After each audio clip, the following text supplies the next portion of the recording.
Camera number 358 of 365 is another of the Canonet series, the Canonet S, 1964 I believe, and it's a rangefinder camera. And looking through the viewfinder you get this ghost image, or technically it's called a Galilean viewfinder, where by turning the focusing ring, which you do, it's the inner ring here, you get these ghost images, and then once they're aligned you're in focus.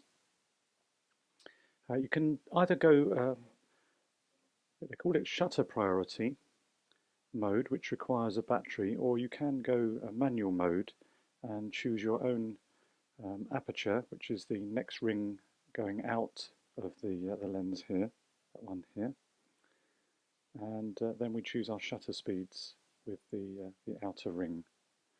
Or if we want to go auto, we stick it on auto. We put a battery which is housed in this compartment. It's one of those peculiar 1.3 volt batteries, I believe. 1.5 actually, no, 1.5 batteries, but it's the rather peculiar looking, there you go, one of these that is housed in that compartment. I'm pleased to say that mine actually works. I didn't think it did initially, but it does. I don't know how reliable it is though, of course, so I will, when I use it, check with handheld meter. But once we set the camera on auto, looking through the viewfinder, there's a scale at the top of the viewfinder that shows our apertures, and the little needle moves depending on the shutter speeds. Now, when you're in auto mode, there are two little red indicators here between a 1/4 of a second and a 1/60th. They're the ideal shutter speeds that are going to be chosen in that mode. So if you want outside that range, then you have to take it out of auto, and then you can choose your own. The lens is Canon SE 45mm 1.7. We have a flash synchronization port there, and the little lever that allows us to select which flash we're using. And this lever here allows us to choose, I'm not sure what it does actually. What does it do? I don't know, to be perfectly honest. I should have to investigate that, what that little lever does. We have a self-timer, and then our film speed. So actually, I wonder if it does the film speeds. No, it doesn't seem to. It has to be pushed in and rotated. Let me just go and check the manual to see what that little lever does.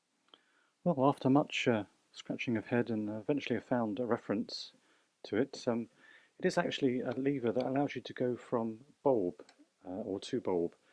The shutter speeds will only allow you to go as far as, looks like a 1/2 of a second, and not beyond. And by pressing this lever I can actually go to 1 second, and bulb as well. I'm showing that very well, am I? Oops, there we go. There's 1 second, and then push it in again, and I can go to bulb. So presumably it's something to do with the very low speeds that that lever can be used for. So there we go, mystery solved. Very nice camera, looking forward to using it. I have used a Canonet, I think it was 17, which is very, very similar. This model here, Canon S, didn't last very long, it seems, so I hope to experience the same. On the top we have our film advance and shutter button, and then our film counter there.